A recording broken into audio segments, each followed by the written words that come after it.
소관님 안녕하세요. 지금 여기는 청라 근린공원. 예, 공원 바로 옆에는 바닷가 쪽이고요. 여기는 북한에서 가깝기 때문에 이쪽 철조망이 돌리면 있죠. 바로 옆에는 공원. 자그마한 근린공원이 있습니다. 지금 너무 미세먼지가 높고 그래서 창을 내릴게요. 예, 역광 때문에 네. 이제 환해졌다. 자, 오늘 주말인데 집 있기 갑갑해서 일단 강아지들 데리고 밖에 나왔고요. 날도 더워서 에어컨을 켜고 차 안에서 시원하게 잘 있습니다. 에어컨은 잘 작동하고 있습니다. 네. 꽤 시원하네요. 예. 그리고 태양열이 워낙 강하다 보니까 에어컨 약하게 틀어놓고 전기 사용량이랑 태양열 충전되는 게 같아가지고 거의 전력 소모량이 0에 가깝습니다. 무알콜 맥주와 아이스 커피는 필수. 날이 워낙 덥네요. 네, 오늘 말씀드릴 거는 저희 차 수리 2탄인데요. 지난주 영상에서 그 쇼바 교체하러 남양주 갔다 온 영상을 보여드렸습니다. 그때 옆면에 살짝 보였었는데요. 저희가 처음 차를 인쇄해서 가져올 때 주유소 들어가다 옆에를 긁었습니다. 그때 그 가슴 아픈 심정. 와, 차 뭘 가슴이 아파. 그냥 긁나 보다 하고 빨리 고치면 돼요. 새 차인데. 네. 뭐 그런 거에 미련을 두지 마. 머리 아파. 이제 딱 한 달이 됐네요. 한 달이 조금 지났구나. 네, 그동안에 좀 여러모로 알아봤습니다. 판금 도색을 하기 위해서 알아봤는데, 솔직히 카운티 버스죠. 그 정비해 주는 데도 많지가 않고, 게다가 판금 도색은 더 쉽지가 않았습니다.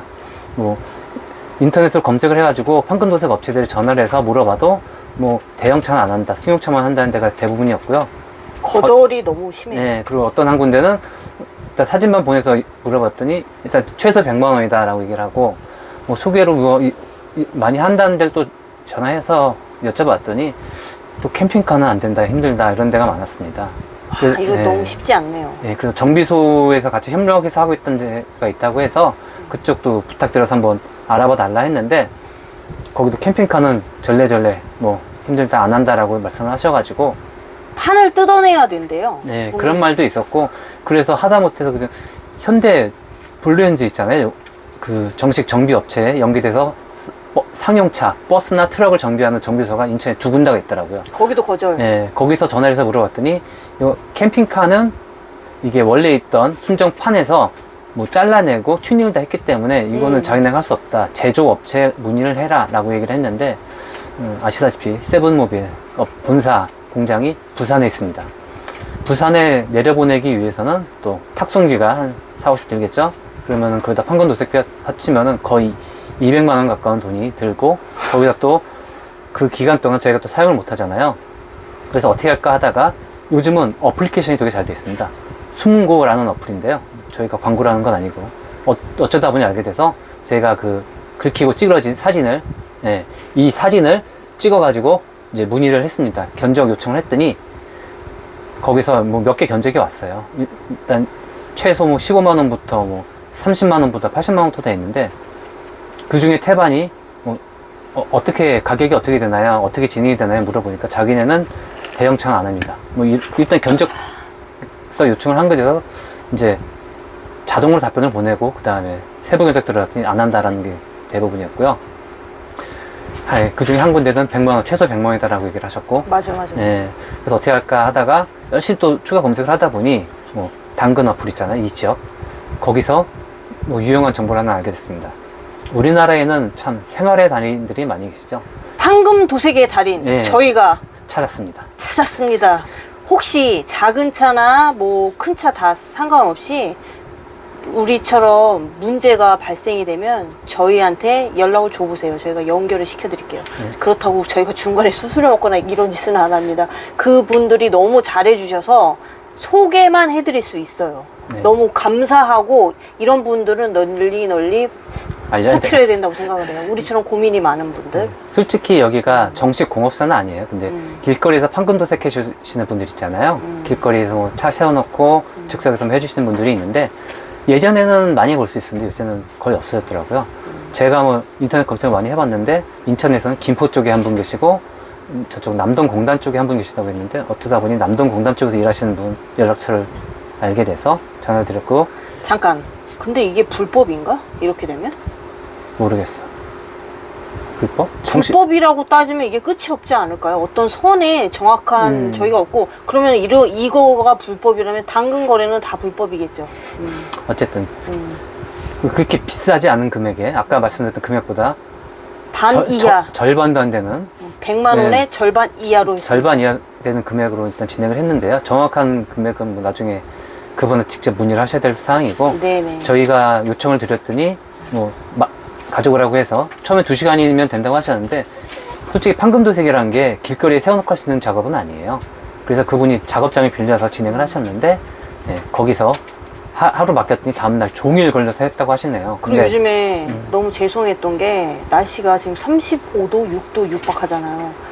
하루를 그 철판을 피느라 너무 힘들었대요. 그래서 버스는 받기 싫다고 이제 그러시는데. 네, 그렇게 말씀을 하시는데, 아무튼 너무 실력이 좋으시고 거의 티가 안 날 정도로 해주셨어요. 특히 색상도 그 색상 코드를 알고 있어야지 그 맞추기가 쉬운데, 색상 코드가 없어서 직접 섞어서 조색을 하셔가지고 했는데 거의 티가 안 납니다. 그것도 그렇지.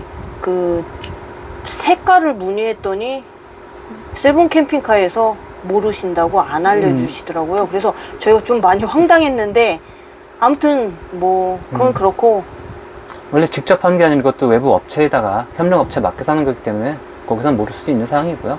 어쨌든 이 캠핑카라는 것 자체가 원래 출고 당시의 색상이 아니라 이제 수리하고 개조를 한 다음에 전체 도색을 하면서 어떤 색깔인지 그 기본에 나와 있는 색상 코드란 게 아니라 조색을 맞춰서 한 것 같은데, 그 코드가 있었으면 좀 쉽지 않았을까라는 생각이 들어요. 근데 너무 행복했던 게 딱 보자마자 색깔이 티가 안 나요. 가까이서 봐도 그냥, 티가 크지 않아요. 그냥 원래 색을 도색해 놓은 것처럼 기술이 아주 뛰어나시더라고요.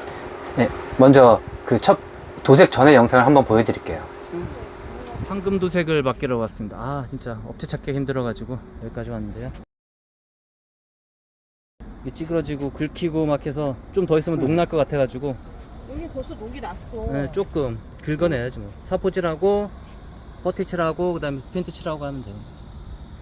자, 이게 어떻게 바뀔지 한번 기대해 보겠습니다.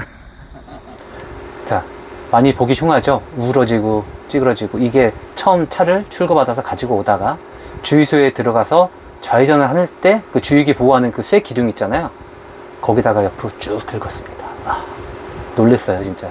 근데 이게 그 수공으로 하는 작업이기 때문에 자세히 카운티를 보면은 그 굴곡 곡선 있는 데가 있어요. 그거는 완벽히 펴지진 않지만 멀리서 봤을 때 거의 티가 안 난다. 이 정도만으로 정말 감사하고, 색깔이 따로 놀지 않는다는 거 정말 잘 돼 있어요. 감사합니다. 네, 그리고 그렇게 해서 판금 도색을 해서 저희가 찾으러 가서 보는 영상입니다. 이게 도색이 다 완료됐네요.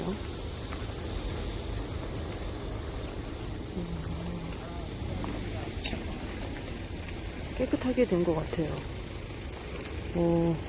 완벽히 피진 못했는데 괜찮은 것 같네요. 자, 보셨나요? 크게 티가 안 나죠? 네. 놀라울 정도로. 제가 두 사진을 비교해 드릴게요. 그 황금 도색 전, 황금 도색 후 두 개 같은 부위를 찍은 사진인데 거의 티가 나지 않습니다. 자, 이건 옆쪽 사진이고요. 이 정도로 티가 나지 않는데, 물론 정식 업체는 아니지만 길거리 장인분께서 진짜 잘해 주셨습니다. 그래서 저희는 만족감이 엄청 올라갔고요. 이제 이 차를 갖고 놀러 다니기 시작을 해야 되는데, 이제 남은 건 우리 강아지들이 이 차에서 잘 적응해 주기를 바라는 것밖에 없습니다. 저희는 이제 앞으로 카운티 장인이 될 것 같아요. 스프링부터 쇼바부터 바꾸면서 저희가 저희 삶의 생활 속에서 고쳐가면서 어떻게 편리하게 이용할 수 있는 거를 공유를 해드리고 싶은 마음에서 노하우를 공유한다는 거지 그냥. 그리고 저도 카운티를 이번에 처음 몰아보게 되었는데 진짜 몰랐던 기능이 있더라고요. 버스나 대형 트럭 같은 경우에는 보조 브레이크라는 게 있어가지고 왜냐하면 풋브레이크만으로는 성능이 딸리기 때문에, 물론 대형 버스나 대형 트럭은 에어 브레이크라서 그게 좀 더 힘이 좋지만, 지금 카운티 정도까지는 오일로 돼 있습니다. 오일 브레이크이기 때문에 발로 꾹 밟아야 되는데, 차 무게가 워낙 무겁다 보니 그걸로 부족해서 보조 브레이크를 달아준다고 하더라고요. 그래서 이 차에 달리는 거는 배기 브레이크, 그리고 다른 차에는 뭐 리타더 브레이크, 아니면 제이크 브레이크 뭐 이런 것도 있다고 하는데 처음에 모르고서는 그게 와이프 조절하는 그 레버에 같이 달려 있어요. 그래서 모르고 달리는데 악셀을 밟다가 딱 뗐더니 갑자기 속도가 확 주는 거예요. 뭐가 켜지면서. 뭐지? 진짜 몰랐어요. 그래서 갔다 와가지고 검색해보니 아 이거구나 라고 알아가지고 어쩐지 그날 주행하고 나서 보니까 연비가 확 떨어졌더라고요. 생각보다 기름을 많이 먹어서 이게 왜 그러지 했는데 고속주행을 해야 되는데 악셀에서 발 떼는 순간마다 브레이크가 배기 브레이크가 작동을 해서 속도를 확 줄여버리는 거예요. 그래서 다시 가속을 하느라고 악셀을 많이 밟아서 좀 연비가 안 좋게 나왔었는데요. 오늘 여기 오면서 좀 그거 끄고서는 연습을 해봤더니 뭐 전혀 지장이 없었어요. 이제 하나 또 알아가는 거죠. 이제 나중에 카운티 캠핑카 사시는 분은 그 배기 브레이크 작동법에 대해서 좀 확인하시고 타시는 게 좋을 것 같아요. 근데 여보 너무 지식 없이 큰 차를 보는 거 아닌가요? 공부 좀 하세요. 네 잘못이야. 우리가 근데 너무 갑작스럽게 이 차를 사게 돼가지고 왜 이렇게 갑작스럽게 차를 사게 됐는지는 다음 영상에서 설명해 드리도록 하겠습니다. 자, 진짜 갑작스럽게 산 이유가 진짜 이유를 다음 영상에서 말씀드리겠습니다. 반전이 있습니다. 그럼 오늘 영상은 여기서 마치겠습니다. 감사합니다.